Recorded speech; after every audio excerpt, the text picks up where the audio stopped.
Shalom, this is YAHAWAH from Lions Roar Camp. We haven't been putting up too many videos over the last few weeks. Brother's been busy.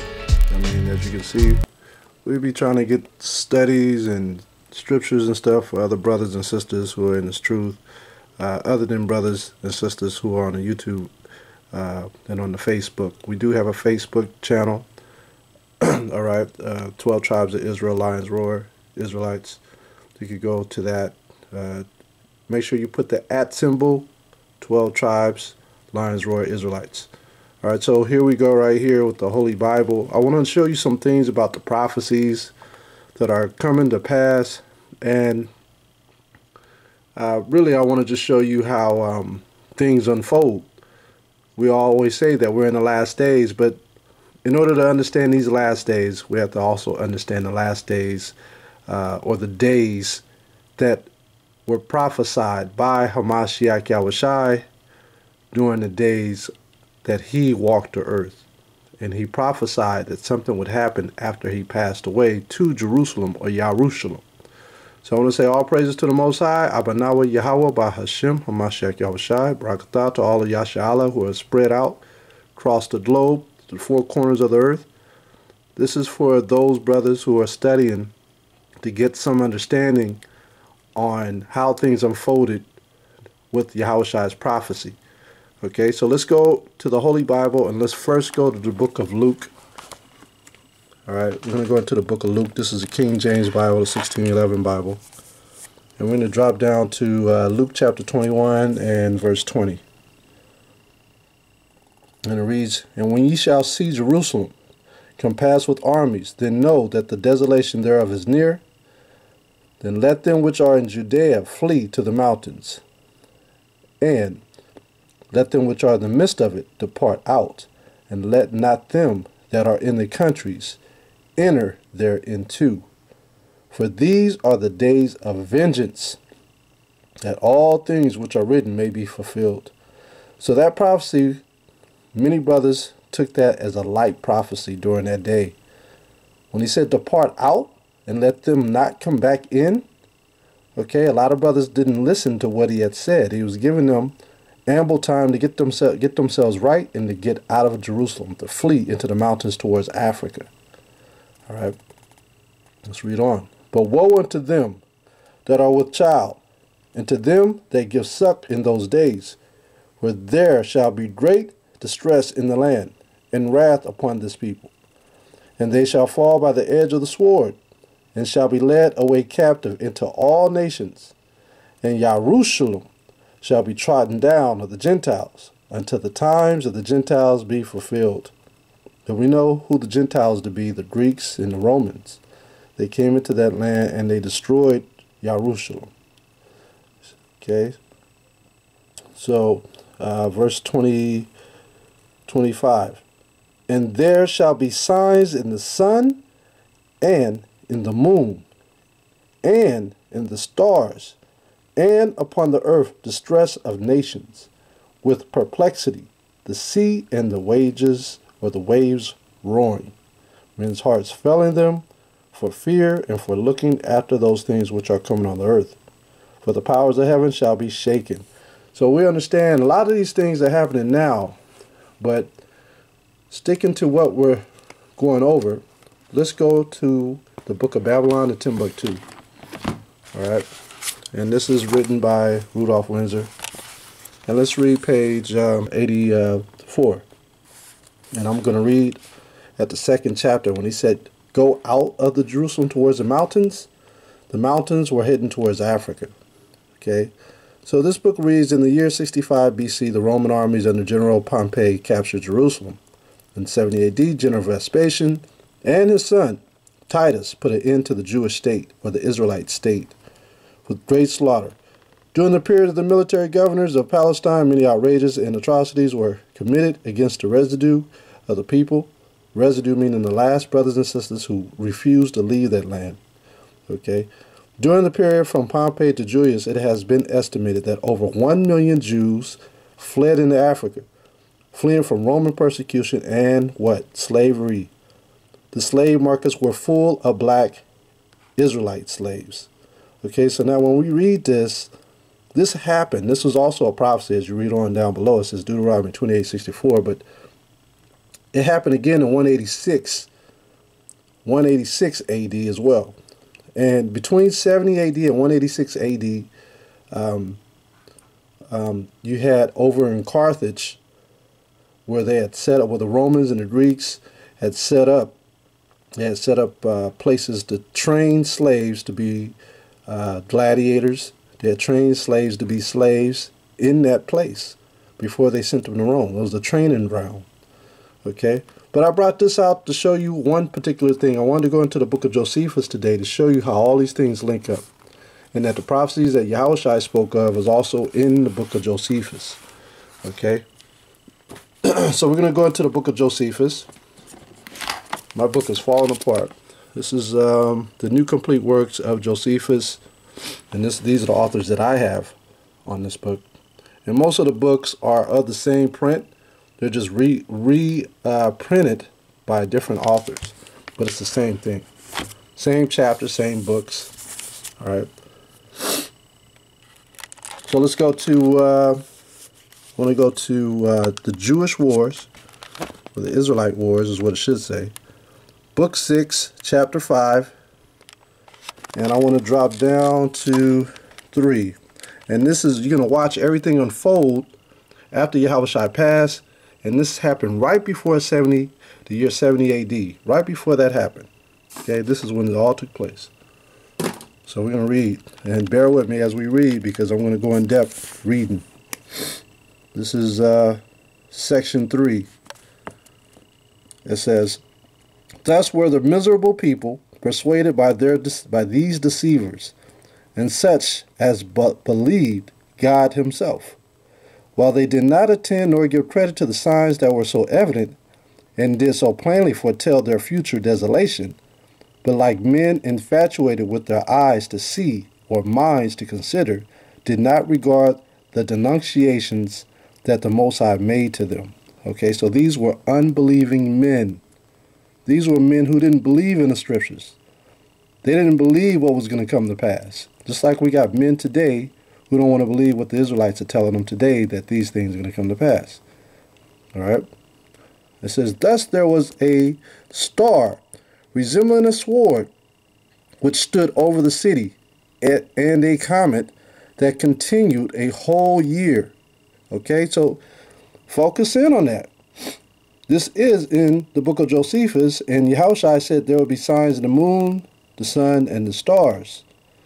Okay, so here there was a star resembling a sword. It was a sharp star in the sky that just stood there. All right. It says, "This also before the Jews' rebellion, and and before those commotions which preceded the war, when the people were come in great crowds to the feast of unleavened bread on the 8th day of the month of Nisan, or Xanthicus, at the 9th hour of the night. So great a light shone round the altar in the holy house." Just so you know, Nisan means April, or that's the month of April. That's the second month. All right. It says that it appeared, or the first month, all right, Nisan, it coincides back and forth with the Bib and Nisan. It says that it appeared to be bright daytime, which lasted for half an hour. So during the time of twilight, the star shined very, very bright for half an hour in the daylight. Okay, this light seemed to be a good sign to the naive. All right, so those who were naive, who didn't understand the words of the Most High, the scriptures, or the oral reports that were given, because this stuff was not written for everyone to read it, but the oral reports, people knew by word of mouth that these things were going to come to pass, those who believed. But was so interpreted by the sacred scribes, see, as to portend those events that followed immediately upon it. 292. At the same festival also, a heifer, which is a red cow, it's like a Jersey cow, all right? The whole jacket or the whole coat of that cow is red. It says, at the same festival also a heifer, as she was led by the high priest to be sacrificed, brought forth a lamb in the midst of the temple. So a lamb followed.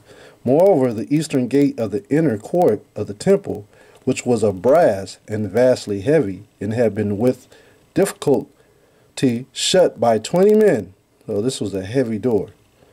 All right, there's some things going on here. You got stars. You got a heifer cow with a lamb following it. This is odd. These are odd things that normally don't happen. Then you got 20 men shutting this brass door to the temple because it took that many men. I mean, we use things made out of gold, silver, brass, copper. All right. Now, the things that we use were very expensive. This is why our temple got raided. We had the best of the gold, best of the silver, best of all these things. All right. So it says, and rested upon a base covered with iron, and had bolts fastened very deep into the firm floor, which was there made of one entire stone. There was no biscuits. And when I say biscuits, those of you who are in carpentry, in order to bond two boards together, you need biscuits. You need to have a hole in each side and then put an extra piece of wood, like a biscuit, in the middle of the wood to bind them together with glue. That wasn't the case here. This mason, all right, and the mason, I'm talking about a stone cutter, cut this thing one solid piece. So this was a heavy piece of stone. All right. That says, was seen to be open of its own accord about the 6th hour of the night. So how can something so heavy be opened by itself? See all these factors coming into place? And this was recorded by Josephus. I'm going to read on. Look, you're going to find out there's more things that happened prior to 70 AD coming about. And these were just signs that the Most High was showing the people, but the people were so ignorant and so blinded that they couldn't even see things happening right before their eyes that was giving them a chance to get out of there. It was a form of mercy. He was trying to get their attention. It says, now those that kept watch in the temple came, but running to the captain of the temple, and told him of it, who then came up there, and not without great difficulty was able to shut the gate again. They were surprised on who opened it. This also appeared to be, to the vulgar, to be a very happy prodigy, as if the Most High did thereby open them the gate of happiness. But the men of learning understood it. So the dumb, those who didn't understand, they thought that this was a sign of the Most High in a form of coming to aid them or to guard them or to show them, hey, I'm here. No, the Most High was showing them, look, get out of here. It says, but the men of learning understood it. The men of the scriptures understood what this meant by the gate opening. That the security of their holy house was dissolved of its own accord, and that the gate was open for the advantage of their enemies. This is what the spiritual men saw. So these publicity declared that the signal foreshadowed or foreshowed the desolation that was coming upon them. So they knew something was coming. YAHAWAH's prophecy was sharp and correct. All right. Beside these, a few days after that feast, what feast? The Feast of Pentecost. On the 21st day of the month of Artemis, which is Yar, all right, which is around May, a certain great and incredible phenomenon appeared. I suppose the account of it would seem to be a fable or a story, see? And now he's about to tell you something that they never saw in those days. I'll read it again from I. I suppose the account of it would seem to be a fable, were it not related by those that saw it. So it was more people that saw this thing than a few.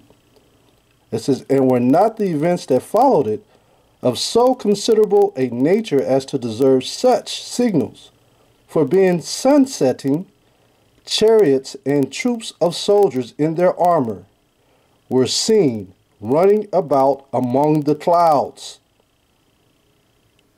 You hear that? These are chariots. And surrounding of cities. Moreover, at that feast, which we call Pentecost, as the priests were going by night into the inner court of the temple, as their custom was, to perform their sacred ministrations or their offices, like to light the incense, or to do their things, to do the cleaning of the temple, or to do the sacrifices, or prepare. This is, they said that in the first place they felt a quaking and heard a great noise, and after that they heard a sound as of a great multitude, saying, "Let us remove from here." So they heard the earthquake, but they also heard a voice in that earthquake. So it's telling them, get out of here. This is the prophecy of YAHAWAH. See, this is what the churches don't speak about. This stuff is all these things are recorded of our forefathers, and this stuff is coming out in the last days, so you can get a clue on what's coming on now. Okay? All right, so it says, but what is still more terrible, there was one YAHAWAH, or one Joshua, the son of Ananus, a plebeian and a husbandman. A plebeian is a normal man, a common man, all right, who 4 years before the war began, and at a time when the city was in very great peace and prosperity. See, when all things were going great and all things were peaceful, what the Most High said, when they say peace and safety, then utter destruction. So this man, Joshua, the son of Ananias, he came 4 years to give them a warning before the war happened in 70 AD. It says, came to that feast whereupon it is our custom for everyone to make tabernacles to the Most High in the temple. So he showed up, and this is what he did, and began on a sudden to cry aloud. A voice from the east, a voice from the west, a voice from the four winds, a voice against Jerusalem and the holy house, a voice against the bridegrooms and the brides, and a voice against the whole people. This was his cry as he went about by day and by night in all the lanes of the city. So this man was going out warning the people. Where was he going? In the lanes of the city. He was going in the highways and the byways. How is he going to warn the people? You got to go to the highways and byways. This was 4 years before destruction came. All right. So it says, however, certain of the most eminent among the populace had great indignation at this dire cry of his. They couldn't stand it. It was driving them crazy. And took up the man and gave him a great number of severe stripes. So they was whipping him. Yet did not he either say anything for himself or anything peculiar to those that chastised him, but still went on with the same words which he cried before. But our rulers, supposing, as the case proved to be, that this was a sort of divine fury in the man, brought him to the Roman procurator, where he, the emperor, all right, where he was whipped until his bones were laid bare. Yet he did not make any supplication for himself, nor shed any tears, but turning his voice to the most lamentable tone possible. At every stroke of the whip, his answer was, woe, woe to Jerusalem. Remember what we read in Luke 21? Remember what it said? Let's go there real quick. In Luke 21, YAHAWAH began by saying what? Luke 21, verse 20, wasn't it? Yeah, here we go. So it says, for these be the days, this is 22, for these be the days of vengeance, that all things which are written may be fulfilled. But woe unto them that are with child, and to them that give suck in those days, for there shall be great distress in the land, and wrath upon this people. So the woe has come in the fashion of all these signs before the Roman Empire came and destroyed Israel. Okay? So we were aware on this. Right here. Let's go to 305. And when Albinus, for he has then our procurator, Albinus eventually became a Roman emperor, asked him, I think he lived a very short life though, Albinus. It says, who he was and whence he came and why he uttered such words, he made no manner of reply to what he said, but still did not leave off his melancholy ditty, that's shame and sadness, until Albinus took him to be a madman and dismissed him. All right. Now, so they just labeled him crazy. 306. Now, during all the time that passed before the war began, this man did not go near any of the citizens, nor was seen by them while he said so. But he every day uttered these lamentable words, as if it were his premeditated vow. Woe, woe to Jerusalem! Nor did he give ill words to any of those that beat him every day. Why? Because those are the Romans. All right? The destruction wasn't coming from the Romans. I mean, it was coming from them, but it wasn't for them. The destruction was for Israel. All right? That's why he didn't give any pace or any words to them, to the Romans. It says, nor did he give ill words to any of those that beat him every day, nor good words to those that gave him food. But this was his reply to all men, and indeed no other than a melancholy presage of what was to come. So he was prophesying.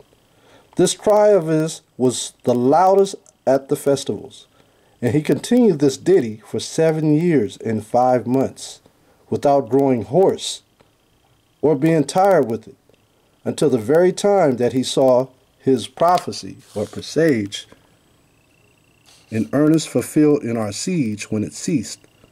For as he was going round upon the wall, he cried upon with his utmost force, Woe, woe to the city again, and to the people, and to the holy house.